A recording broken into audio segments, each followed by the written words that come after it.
Жанни Версачи да сән әлемі мен музыка әлемін байланыстырған дизайнер ретінде көп мойындайды. Оны өткен ғасырдың сән әлемінің жаңалығы деп жатады. Дегенмен оны мойындайтындармен қатар жиі сынға алатындар да бар болған.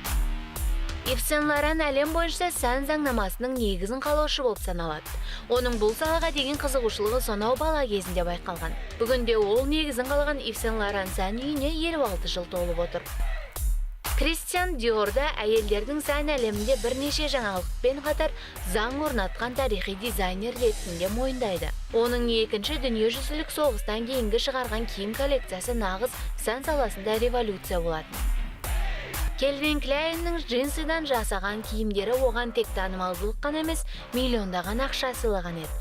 Бала кезінде ол өзінің киім дизайнер болатынын білген. Бүгінде Кельвин Кляйн маркасын білмейтін сән қой жоқ.